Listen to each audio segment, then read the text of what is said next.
What's going on, world? I am DJ Swavor, and I want to welcome you all to another episode of Ottoman Box Openings. On today's episode, we're going to be taking a look at a sneaker that seemed to be very hyped. It even seemed to be a little bit more hyped than the previous colorway that came out earlier this year. I'm talking about the metallic gold Nike Air Max 97. Y'all have to excuse me right now for looking like death. Last night I was DJing and shit just got kind of crazy. Drinks were flowing, people were dancing, people were hanging from the fucking ceiling. Shit got wild. I probably look a tad hungover right now, but I don't give a damn. The show must go on. I call that shoe dedication. I do it for my YouTube family. I do it for my subscribers. I do it for the sneaker game. So if you hear me slurring my words or sound like I'm about to go throw up, don't worry. I'm still kind of drunk, but this sneaker review is getting done, bro. But of course, before we get to the sneaker review, there's something I gotta discuss with y'all. Being that I'm getting kind of bored with all the sneakers that have been coming out lately, I told myself, I think I'm about to start going after shoes that I missed out on in the past or shoes that I sold that I want to get back. Unfortunately, a lot of those shoes came out maybe 3 or 4 years ago. So the only way to get those shoes is on the resale market. And one thing I'm starting to notice about the resale market today, it's bullshit. Like, these prices I'm seeing on the resale market for certain shoes are ridiculous. Like, who the fuck comes up with these expensive ass prices for shoes? For example, a sneaker that I've been wanting so bad for the past couple years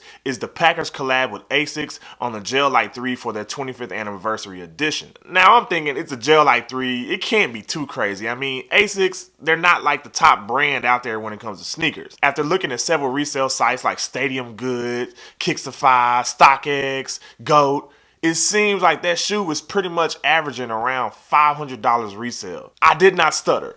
$500 for a Gel Light 3. Bruh, you gotta be kidding me. Like, who the fuck is paying this money for these shoes? $500 for an Asics? That shit is crazy to me. This shoe really wasn't that limited. Of course, it came out at Packer Shoes on their original release date, but it also came out at boutiques around the whole world. What I want to know is who came up with the resale price of $500? Is there some type of formula that you put into a spreadsheet that's like price of the shoe times rarity of the shoe times how many pairs of the shoes are made out there? Bam! $500. And the question I want to know is who is paying this $500? In my opinion, there's not an Asics out there that's worth $500. $300 to $350 at the most, but $500?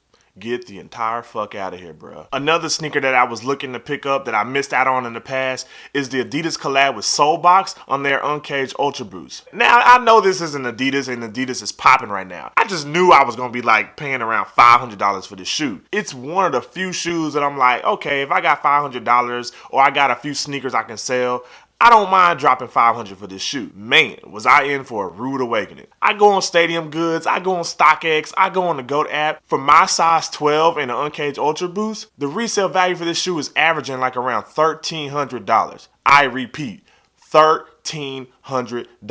Bruh, who the fuck is paying that? You have to either be rich or basically just rob the bank. I don't have $1,300 just to shell out on some shoes. And even if I did, I probably still wouldn't do it because I'm cheap as fuck. $1,300? That's almost as much as my rent. You know what I could do with $1,300? You could damn near start a business with $1,300. What the fuck do I look like wearing $1,300 on my feet? And again, the reason these pairs are still sitting around is because nobody is paying that amount of money for a pair of sneakers. The value of this shoe may be $1,300, but the actual amount people are going to pay for this shoe, nowhere near $1,300, bro. You need to lower them shits down to like $700 at the most. Even then, I'm kind of like, nah, I still can't do it. To me, the resale market is just stupid as hell. Like, I get the need for a resale market. I understand why there's a resale market out there. There's always going to be somebody that's going to pay resale for a shoe. Y'all have to be more reasonable with these prices. The average person is not going to have $700 to $1,300 just to throw away on some shoes. You want to sell those shoes? Come on down with those prices. Get those shits around to about $500. Then people might be willing to throw a little money out there for you. I'm not a broke ass dude,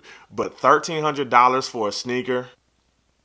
Now, I said all that to say pretty much this. Y'all resellers out there gotta be more realistic with your prices, man. Just because a shoe is valued at something doesn't mean it should be priced at that same amount. Be more realistic. Humble thyself with those prices. I ain't gonna lie. Seeing all the resale prices of shoes that I want, I may need to rethink my plan when it comes to getting shoes that I missed out on. Enough about all that though. Let's get to this box opening.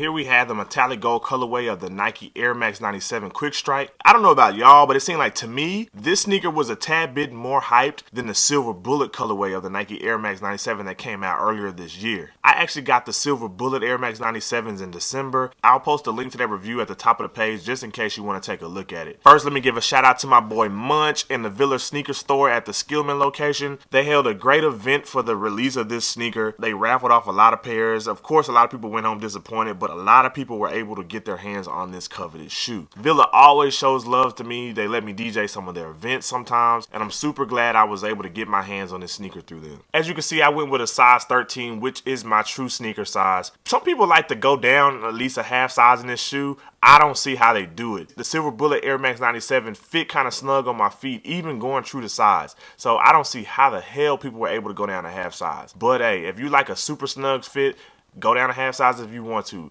But if you're listening to me, I would suggest you go true to size in the Air Max 97. Being that I bought this sneaker in the sneaker store, I've already opened this box. But for the purposes of this channel, I'm going to act stupid and act like I've never seen this sneaker before. So without further ado, let's get to this box opening.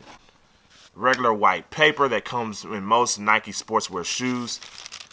Ooh, oh my gosh, that shoe is so clean. Even though I've actually already seen the shoe and tried it on. Let me get this sneaker out the box. And here is the metallic gold colorway of the Nike Air Max 97 Quick Strike. The only thing I can say about this sneaker when pulling it out the box was, god damn, this shit is clean. I'm gonna go ahead and put it out there. This colorway is better than the silver bullet colorway, in my opinion. I know the silver bullet colorway is like a classic colorway, so it's kind of hard to go against it, but this gold on this sneaker is so fucking clean. A lot of people were trying to say they didn't like this sneaker because it kind of looked mustardy, if that makes sense. Like it looked like a mustard colorway and not gold. But they must be colorblind because what I'm seeing right here is gold. The only thing that might be slightly resemblance of a mustard colorway is probably the shoelaces, but even they look gold to me. I don't see mustard in these laces at all, but hey, to each his own. The thing that made this shoe revolutionary back in 1997 was the full air unit that went from the front of the midsole all the way to the back of the midsole. That air unit right there made this shoe look like it was some futuristic shit. Like I said in the review of the silver bullets, me wearing this model made me feel like nobody could beat me running. I'm telling you, I felt like Dan O'Brien or Michael Johnson in these joints. For all you youngsters who don't know who Dan O'Brien or Michael Johnson is, Google that shit right now and get up on your history. At the bottom portion of the upper of this shoe, it starts out in like a gold synthetic leather. It's not the best leather. Nike lately hasn't been known for their leather quality, but are you really buying this shoe for the leather quality or for the nostalgia that comes with this shoe? This is a time machine for me. I don't give a damn about the leather. I want to go back to 97 when I put my foot in this shoe. Of course, the layers of the upper of this shoe go from a synthetic leather to a mesh material, back to a synthetic leather, back to a mesh material. One of the most significant hits to this shoe is always going to be that red check that comes on the middle of the upper. To me, that red check sets this whole shoe off. I feel like you could be walking a mile away and the first thing people are going to notice is that red check on this shoe. Going into the heel portion of the shoe, on the pull tab you have the Air Max branding stitched inside the pull tab, the white midsole with an embossed Nike check, and that air unit that goes around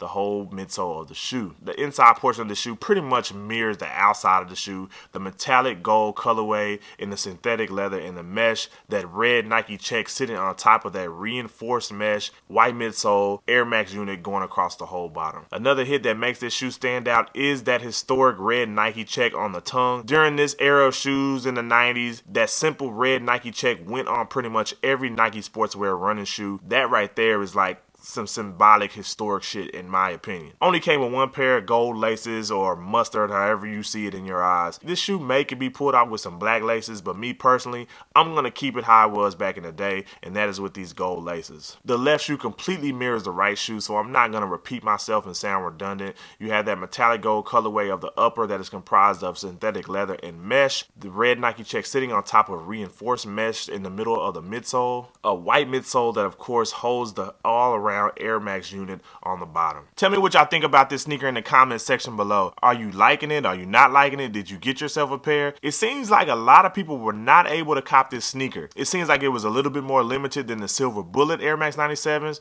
but the Silver Bullet Air Max 97s eventually had restock after restock, so I won't be surprised if this colorway does the same exact thing. Me personally, I am loving this colorway. It takes me back to 97 when these shoes first came out, and to be honest with you, I feel like this is a time machine sitting on my Ottoman right here. On a scale of 1 to 10, I'm giving this shoe an easy 9. Like, easy 9. No shoe is perfect, but this shoe is damn near close to it. I know a lot of people are going to be like, it's just an Air Max 97. And then I'll say to them, bruh, it's an Air Max 97. You cannot go wrong with the classic colorway of an Air Max 97. This silhouette in itself is so clean. You got this gold colorway, and the fact that I'm an alpha and our colors are black and gold, it was a no-brainer that I had to get my hands on these sneakers. And that I did. How do y'all think this colorway stacks up against the Silver Bullet colorway? Me personally, I'm thinking this gold colorway is a lot better than the Silver Bullet colorway, but a lot of people will go with the Silver Bullet just because it's like the first colorway that released in this sneaker. As you can see right here, I just got this sneaker in December of last year, and it already looks worn the fuck out because I wear it a lot. Yes, I wear my sneakers, and being that it's a classic colorway, when I wear this shoe, it always turns heads. I know for a fact when I put this gold colorway on and walk outside my door, people are gonna be breaking their necks looking at this shoe. I'm gonna lean towards the gold colorway, but I'm not mad at people going with the Silver Bullet. Either way, you're winning. Since the gold colorway was a quick strike and it hasn't had any restocks yet, the resale value of this shoe is around $250 to $270. If I was you, wait it out. Do not drop $250 plus for this sneaker. It's a dope sneaker, but it's not $250 dope, if you hear what I'm saying. Be patient. Patience is a virtue. I guarantee Nike will be restocking this colorway in the future. Turn on your post notifications for Nike and other sneaker boutiques. I'm pretty sure Nike will be flooding the market eventually in this metallic gold colorway. Let me know down in the comment section which colorway you think is dope. Are you going with the metallic gold or the Silver Bullets? Me personally, I'm going with the metallic gold. So if you love the Silver Bullets, hit me down in that comment section and we can get to debating as soon as possible. And this is the metallic gold colorway of the Air Max 97 Quick Strike. If you haven't already, smash that thumbs up button, smash that like button for me. And if you haven't already, definitely subscribe. And when you subscribe, be sure to hit that little bell button next to the subscribe button so when I post something on YouTube, you get it first. Stay tuned to the channel. We got more heat coming next week. I'm going to do my best to keep bringing fire-ass reviews and bringing y'all my honest opinion on sneaker matters in the game today. Once again, I am DJ Swavor. This is another episode of Ottoman Box Openings, and until next time, peace.